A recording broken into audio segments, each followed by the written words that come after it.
한국은 언제든지 핵무기가 떨어질 수 있는 굉장히 위험한 나라 아닌가. 그런데 나보고 거길 가라니. 왕복 항공권과 호텔 투숙까지 제공하는 초대장을 받았음에도 한국행을 거부한 퀼론 씨. 그는 과연 어떤 선택을 하게 될까요? 시작하기 전에 구독과 좋아요 이미 눌러주셨죠? 감사합니다. 그럼 오늘의 이야기 시작합니다. 저는 프랑스에 사는 퀼론이라고 해요. 다큐멘터리 감독이자 기자로 일하고 있어요. 여러 곳을 여행하며 세상의 다양한 이야기를 전해드리고 있죠. 언제나 특별한 무언가를 찾는 게 저의 일이에요. 다행히 사람들이 제 영상을 좋아해 주어서 저 역시도 어느 정도 인지도가 있는 편이에요. 많은 지역에서 초대도 종종 받는 편이죠. 어느 날 아주 뜻밖의 일이 있었어요. 한국을 방문해 달라는 초대장을 받았거든요. 한국을 방문해서 느낀 점을 그대로 다큐멘터리로 만들어 달라는 내용이었어요. 처음에는 썩 내키지 않았어요. 유럽에 멋진 곳들이 많이 있는데 전쟁 위험이 있는 한국까지 굳이 가야 할까? 초대장을 찍고 싶다는 충동마저 받았어요. 그런데 이 초대장에는 한번 도전해보세요 라는 느낌이 있었어요. 저는 파리의 작은 아파트에 앉아 그 편지를 꼼꼼히 읽었어요. 초대장은 간단했지만 에너지를 솟게 만드는 글들이 담겨 있었어요. 오래된 전통과 새로운 아이디어가 만나는 땅, 사람들이 매일 열심히 일해 나라를 더 좋게 만들기 위해 노력하는 곳. 편지에 쓰인 글귀들은 생동감 넘치고 활기찬 한나라의 모습을 그려주었어요. 하지만 저는 믿을 수 없었어요. 제가 아는 한국은 전혀 그렇지 않았거든요. K-팝이나 드라마가 지금 전 세계적으로 유행하고 있다고는 하지만 어디까지나 그것은 스튜디오에서 만들어내는 가상의 세계일 뿐이죠. 한국은 아직도 전쟁의 상처가 남아있고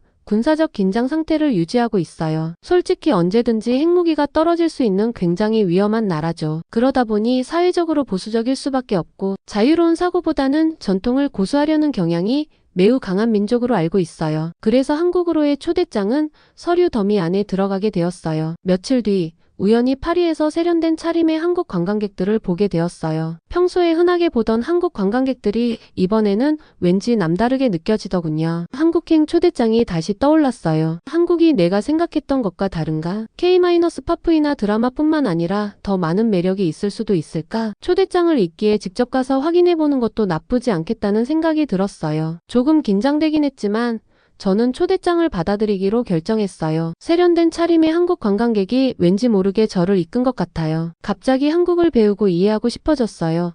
한국에게 무언가 특별한 매력이 있을 거라는 생각도 들었어요. 한국으로의 여행을 결정하자 며칠 동안은 모험이 시작될 것만 같은 기분이 들었어요. 저는 한국의 역사와 문화에 대해 책을 읽기 시작했어요. 모든 사람이 쉽게 읽고 쓸 수 있도록 한글을 만든 세종대왕에 대해서도 읽었어요. 그리고 한국의 놀라운 디지털 기술과 스마트 정부 시스템에 관한 이야기도 들었어요. 이런 모든 정보들이 제 심장을 빠르게 뛰게 했어요. 제가 그동안 알고 있던 한국과는 큰 차이가 있었어요. 어쩌면 한국에는 정말 특별한 무언가, 세상을 바라보는 새로운 시각이 있을지도 모른다고 생각했어요. 전혀 다른 모습이면서도 가능성이 넘치는 곳에 대한 기대감이 제 안에서 피어오르는 것을 느꼈어요. 그래서 저는 한국에 가되 흔한 관광지보다는 좀 더 특색 있는 곳들을 방문하기로 했어요. 출발하기 전날 저는 파리의 분주한 거리를 걸으며 설렘과 약간의 두려움을 동시에 느꼈어요. 한국 사람들이 저 같은 외국인을 어떻게 받아들일지 궁금했어요. 다음날 비행기에 탑승하면서 한국에서 기다리고 있을 새로운 경험들을 상상했어요. 저는 미지의 세계로 발을 내딛고 앞으로 만날 사람들에게서 배우며 숨겨진 보물을 발견할 준비가 되어 있었어요. 하지만 역시나 제가 생각했던 대로 한국이 실망스러울 수도 있기 때문에 너무 큰 기대는 하지 말자고 스스로에게 말했어요. 이렇게 긴장과 설렘이 뒤섞인 채로 저의 한국 여행은 시작되었어요. 한국에 도착했을 때 완전히 다른 세상에 발을 들여놓은 느낌이 들었어요. 인천국제공항의 비행기가 착륙하자마자 에너지와 흥분이 한꺼번에 밀려왔어요. 굉장히 큰 규모의 인천공항이 인상적이었어요. 공항의 모든 것들이 굉장히 깨끗했고 로봇이 다니면서 일을 처리하는 점도 굉장히 신기했어요. 바깥 공기는 신선했고 경적 소리, 친근한 대화 소리, 그리고 멀리서 들려오는 부드러운 음악 소리가 섞여 있었어요. 처음에는 약간 긴장도 되었지만 앞으로 펼쳐질 모든 것들이 기대되어 무척 설레었어요. 저는 택시를 타고 서울 중심부로 향했어요. 가는 길에 하늘 높이 우뚝 솟은 고층 빌딩들을 보며 감탄했어요. 거리에는 많은 사람들이 분주하게 움직이고 있었고 눈길을 돌릴 때마다 밝은 불빛, 다채로운 간판, 그리고 전통적인 건물과 현대적인 건물이 어우러진 모습을 볼 수 있었어요. 마치 옛것과 새것이 완벽하게 어울린 느낌이었어요. 저의 여정 첫 번째 목적지는 지역 관공서였어요. 한국이 스마트한 기술 활용으로 유명하다는 이야기를 들었기 때문에 직접 확인해보고 싶었어요. 그래서 동대문구청을 방문했어요. 과연 인터넷에 나온 내용이 사실일까? 그렇다면 정말 대단한 일인데 저는 여전히 의구심을 가진 채 건물 안으로 들어갔어요. 건물 외관부터가 크고 굉장히 깨끗했어요. 그리고 모든 것이 현대적이어서 놀라웠어요. 큰 컴퓨터 화면과 디지털 디스플레이, 그리고 시민들이 신속하게 업무를 처리할 수 있도록 만들어진 시스템이 있었어요. 터치스크린을 이용해 요금을 지불하고 각종 서비스를 신청하는 시민들을 보았어요. 프랑스의 관공서에서는 한 번도 본 적 없는 장면이었어요. 관공서를 나온 후 저는 서울의 거리를 걸어 다니기로 했어요. 인도를 따라 천천히 걸으며 도시의 깔끔함을 느낄 수 있었어요. 깨끗한 거리, 아름답게 정돈된 정원들, 사람들이 편안하게 쉬고 하루를 즐길 수 있도록 마련된 공공장소들이 눈에 띄었어요. 전통시장도 놓칠 수가 없었죠. 그곳에서는 다채로운 과일, 채소, 그리고 길거리 음식들을 파는 상인들이 있었어요. 지글지글 구워지는 고기, 매콤한 양념 냄새, 그리고 달콤한 간식 냄새가 공기 중에 퍼지고 있었어요. 갑자기 배가 고파져서 작은 분식점에 들어갔어요. 따끈한 국수 한 그릇을 맛보았는데 그 맛은 정말 맛있었고 제가 전에 먹어본 어떤 음식과도 달랐어요. 분식점 사장님과 대화를 나누었는데 그분은 가족이 대대로 그 시장을 운영해 오셨다고 설명했어요. 그리고 시간이 지나면서 동네가 어떻게 변화해 왔는지, 전통을 지키면서도 트렌드에 맞춰 어떻게 성장해 왔는지에 대한 이야기를 들려주었어요. 시장에서는 사람들의 친절함이 인상 깊었어요. 걸으면서 몇몇 현지분들이 따뜻한 미소와 친절한 말로 인사해 주셨어요. 비록 제가 낯선 외국인이었지만 따뜻하게 맞아주셔서 매우 반갑게 느껴졌어요. 도시의 모든 구석구석마다 이야기가 숨어 있다는 것을 느끼기 시작했어요. 한 공원에서는 아이들이 밝고 다채로운 연을 날리며 놀고 부모님들은 벤치에 앉아 즐겁게 이야기를 나누고 있었어요. 또 다른 곳에서는 젊은 사람들이 카페에 모여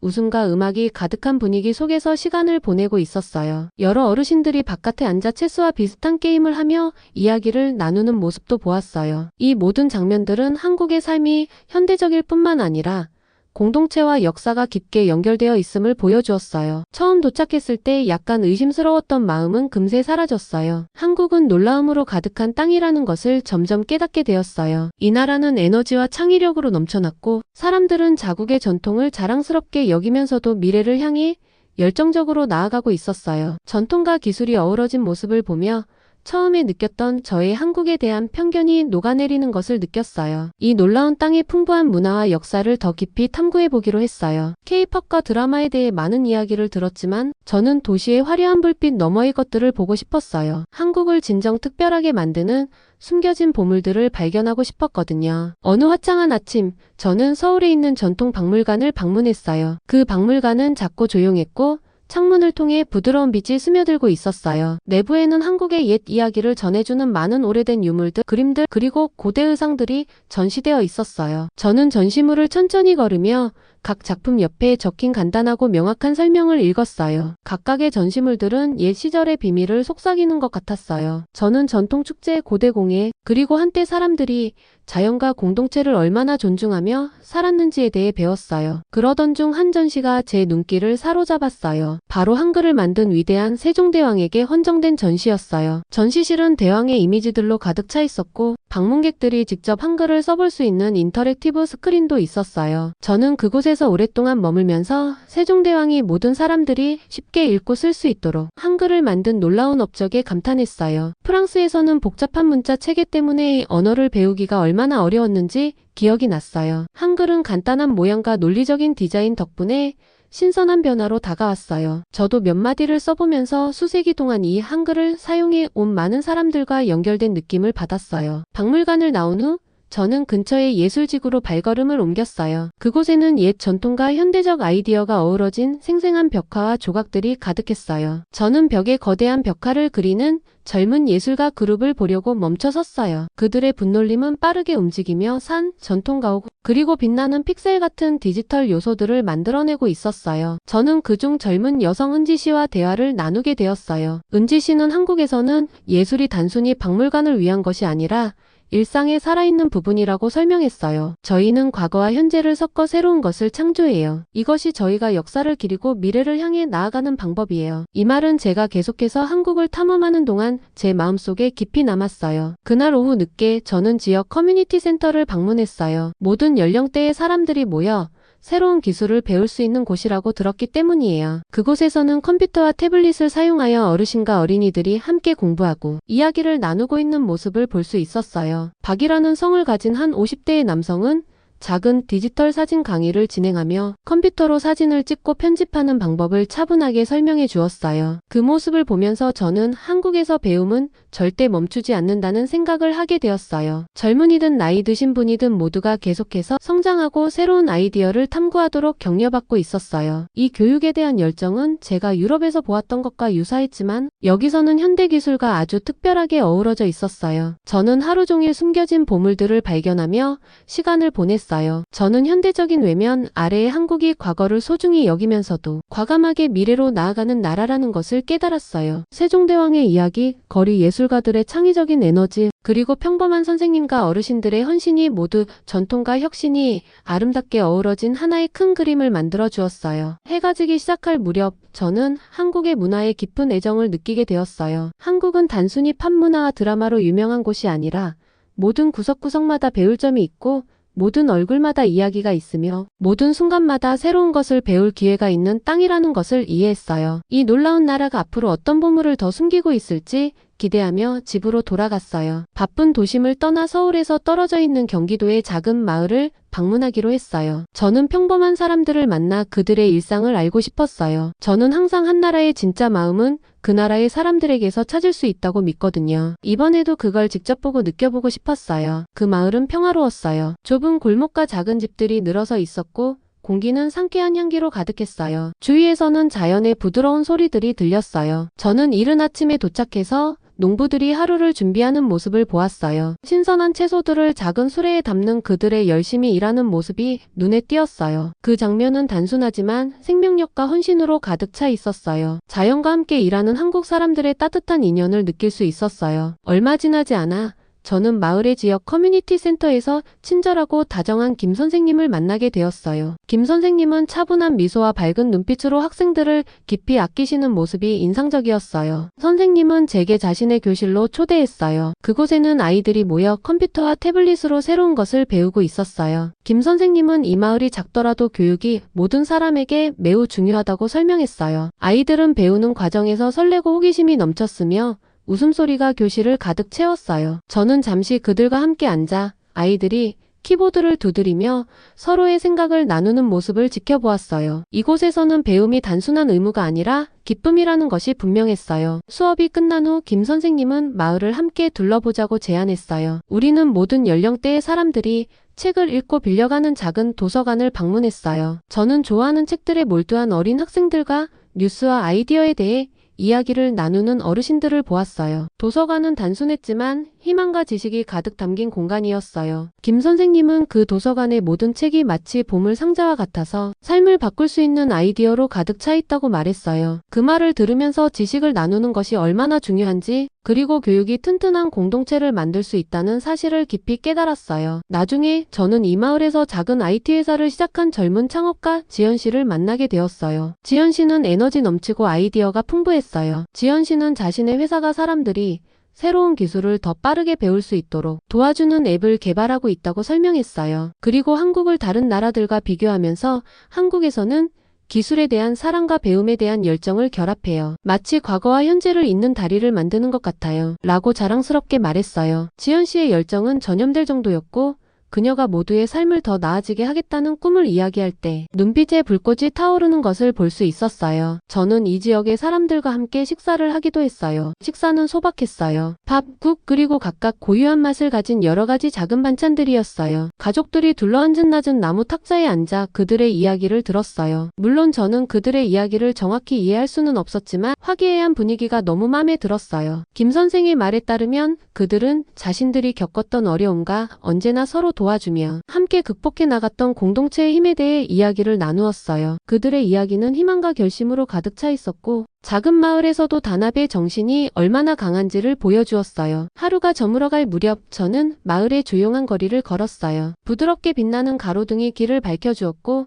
멀리서 들려오는 웃음소리와 축제 음악 소리가 들렸어요. 저는 만난 사람들의 소박하고 정직한 삶에 큰 평화와 영감을 느꼈어요. 그들은 저에게 한나라의 진정한 힘은 단지 현대적인 건물이나 첨단 기술에 있는 것이 아니라 매일 서로를 아끼고 배우며 도와주는 사람들의 마음속에 있다는 것을 가르쳐 주었어요. 하루가 끝나갈 때 저는 한국으로의 여행이 단순히 새로운 장소를 보는 것 이상의 의미였다는 것을 깨달았어요. 그것은 사람들로부터 배우고 그들의 어려움과 꿈을 이해하며 그들이 공동체와 문화에 깊이 연결되어 있음을 느끼는 시간이었어요. 김 선생님, 지연 씨, 그리고 많은 가족들로부터 배운 교훈은 평생 제 마음속에 남아 한국의 모든 구석구석에서 아름다움을 볼 수 있도록 저를 이끌어줄 거예요. 작은 마을에서 평범한 분들과 소중한 시간을 보낸 후 저는 새로운 에너지와 호기심을 가득 안고 서울로 돌아왔어요. 여러 가지 모습의 한국을 직접 경험해 보았는데 이제 이 나라의 미래를 탐험할 시간이에요. 한국의 놀라운 디지털 세계에 대해 많은 이야기를 들었었는데 직접 눈으로 확인하고 싶었어요. 그래서 저의 다음 목적지는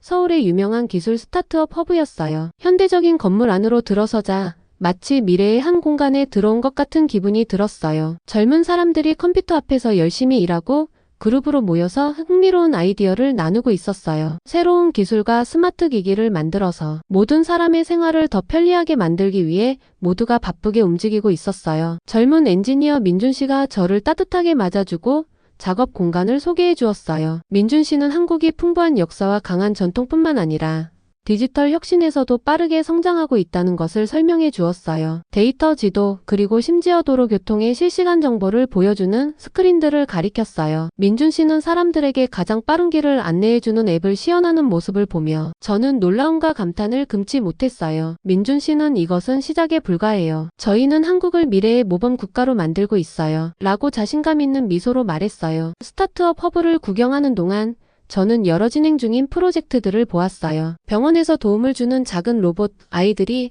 새로운 언어를 배울 수 있도록 도와주는 앱, 그리고 역사와 현대기술을 결합한 가상현실 게임 등 다양한 아이디어들이 실현되고 있었어요. 건물 구석구석마다 창의력과 흥분이 넘쳐 흐르고 있었어요. 저는 마치 거대한 아이디어 연구소에 있는 듯한 느낌을 받았어요. 여기서는 모든 실험이 세상을 바꿀 잠재력을 가지고 있었어요. 스타트업 허브 방문을 마친 후 저는 잠시 휴식을 위해 근처의 디지털 아트로 유명한 카페에 들렀어요. 카페 내부는 컬러풀한 화면들로 가득 차 있었고 움직이는 그림과 인터랙티브 디스플레이들이 벽을 장식하고 있었어요. 따뜻한 차 한 잔을 들고 앉아 디지털 아티스트들이 컴퓨터와 터치 패널을 사용하여 예술 작품을 창조하는 모습을 지켜보았어요. 그들은 전통적인 한국 디자인과 미래적인 패턴을 조합해서 예술 작품을 아름답고 현대적으로 만들고 있었어요. 이 카페는 한국이 어떻게 과거와 미래를 잘 조화시키는지 생각해 볼 수 있는 완벽한 휴식 공간이었어요. 카페에 앉아있는 동안 저는 친절한 바리스타 수민 씨와 대화를 나누게 되었어요. 수민 씨는 한국의 디지털 전환이 단순히 기술에 그치지 않고 일상의 삶을 더 나아지게 만드는 데 큰 역할을 하고 있다고 말했어요. 정부가 전국 각지의 디지털 네트워크를 구축하기 위해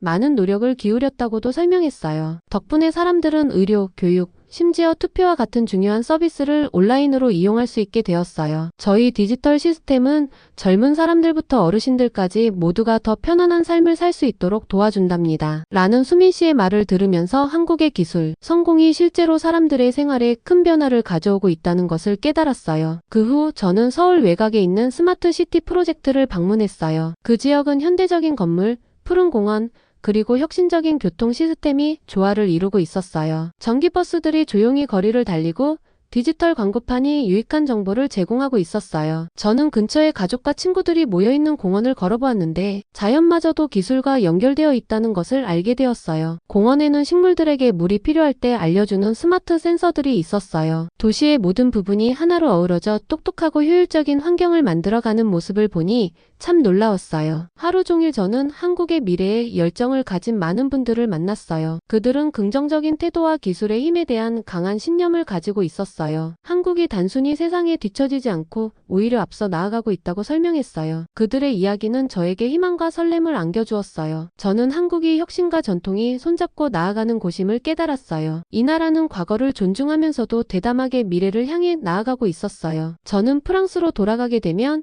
이 놀라운 여정을 최대한 많은 사람들과 공유하고 싶어졌어요. 프랑스 사람들뿐만 전 세계의 사람들이 한국에 대해 새롭게 깨닫기를 희망했어요. 제가 여행을 마무리할 무렵 한국의 새로운 면모와 함께 새롭게 변화된 저의 모습도 발견했다고 느꼈어요. 마지막 날을 아직도 선명하게 기억해요. 한강 위로 해가 지고 있었고 하늘은 주황색과 분홍색이 섞인 아름다운 색으로 물들었어요. 저는 강가에 앉아 도시의 불빛들이 하나씩 반짝이기 시작하는 모습을 바라보았어요. 그 평화로운 순간에 지금까지 제가 보고 배운 모든 것을 다시 한번 생각해 보았어요. 처음에 가지고 있었던 의심과 편견은 완전히 사라졌고 한국이 제 마음을 예상치 못한 방식으로 감동시켰음을 깨달았어요. 앉아있으면서 만났던 많은 분들의 따뜻한 얼굴들이 떠올랐어요. 예를 들어 배움이 즐거움임을 보여준 김 선생님, 영감을 준 젊은 창업가 지연 씨, 그리고 밝은 미래를 위해 믿음을 갖고 노력하는 수많은 사람들의 이야기들이 제 마음 깊은 곳에 남았어요. 그 사람들의 삶과 이야기는 진정한 힘은 긍정적인 마음과 변화하며 성장하려는 의지에 있다는 것을 저에게 알려주었어요. 이처럼 열정과 희망이 넘치는 사람들을 만나게 되어 너무나 감사한 마음이 들었어요. 스마트 시티 프로젝트를 방문했던 기억도 생생해요. 기술이란 단순한 기계나 장치에 국한된 것이 아니라 사람들의 삶을 더 나아지게 만드는 데 큰 역할을 하고 있다는 것을 깨달았어요. 저는 한국의 모든 지역, 바쁜 도심에서부터 평화로운 작은 마을까지 모두가 함께 더 나은 미래를 만들어가고 있다는 사실을 느꼈어요. 저녁이 되어 저는 조용한 동네를 천천히 걸었어요. 길 옆에는 작은 집들이 줄지어 있었고 아이들이 뛰어노는 소리와 어르신들이 현관에서 담소를 나누는 소리가 들렸어요. 작은 공원에 들러 가족들이 피크닉을 즐기고 있는 모습을 보았는데 친구들이 모여 웃고 이야기를 나누는 모습이 인상적이었어요. 이처럼 소박하고 행복한 장면들은 인생이 작고 소중한 순간들로 가득 차 있다는 것을 다시 한번 일깨워 주었어요. 한국에서는 첨단 기술뿐만 아니라 사람과 사람 사이의 따뜻한 교류도 소중히 여기고 있다는 생각이 들었어요. 처음에 한국행 초대장을 받았을 때는 의심이 가득했었어요. 한국은 위험하고 보수적인 곳이라고만 생각했었죠. 그러나 지금 여기서 경험한 모든 것들을 돌아보니 한국은 제 기대를 훨씬 뛰어넘는 멋진 나라임을 깨달았어요. 한국은 역사와 전통을 소중히 여기면서도 용기와 창의력을 가지고 미래를 향해 나아가는 나라임을 알게 되었어요. 저는 앞으로의 미래에 대해 큰 희망을 갖게 되었어요. 한국은 저에게 변화를 두려워하지 말라는 교훈을 주었어요. 오히려 변화는 새로운 기회와 성장을 가져다 준다는 사실을 배우게 되었죠. 저는 이 희망을 제 주변 사람들과도 나누고 싶었어요. 그래서 제 다음 다큐멘터리에서는 한국을 소개하며 어떤 나라든지 크기와 상관없이 사람들이 긍정적인 마음으로 함께할 때 세상을 감동시킬 힘이 있다라는 강한 메시지를 전할 계획이에요. 밤이 깊어지자 저는 별이 빛나는 하늘을 올려다보며 조용히 다짐했어요. 저는 앞으로도 항상 열린 마음과 따뜻한 마음으로 새로운 곳에서 배우겠다고, 그리고 만나는 모든 사람들에게 존경과 감사의 마음을 갖겠다고. 한국은 처음 의심이 많았던 제 마음을 변화시켰고 깊은 곳에 자리 잡은 아름다움과 강인함을 발견하게 해주었어요. 마음이 따뜻해지고 생각이 맑아진 채 저는 집으로 돌아갈 준비를 했어요. 한국에서의 추억과 배움은 영원히 제 안에 남아있을 거라고 믿어요. 한국은 저에게 많은 변화를 가져다 주었고 사람들의 따뜻한 마음과 함께할 때 미래가 얼마나 밝아질 수 있는지 보여주었어요. 저는 이제 제 자신의 도전에 맞서고 한국에서 배운 용기와 희망을 가지고 앞으로 나아갈 준비가 되었어요. 파리행 비행기에 탔을 때 저는 변화의 힘과 더 나은 미래에 대한 굳은 믿음을 가슴에 품었어요. 한국은 제 인생의 새로운 관점을 선사해 주었고 제 이야기를 통해 다른 이들도 그 희망을 느낄 수 있기를 바랐어요. 저는 미소를 지으며 제 여정이 이제 시작일 뿐이며 한국에서 배운 모든 소중한 교훈들이 앞으로 제가 가는 길을 밝혀줄 것임을 확신했어요. 이렇게 해서 프랑스인 다큐멘터리 감독 퀼론 씨의 이야기를 들어보았습니다. K-팝과 드라마뿐만 아니라 우리 한국의 첨단 IT 기술들도 전 세계에 널리 알려졌으면 좋겠네요. 구독과 좋아요 눌러주시면 더욱 힘내서 더 좋은 이야기로 찾아뵙겠습니다. 감사합니다.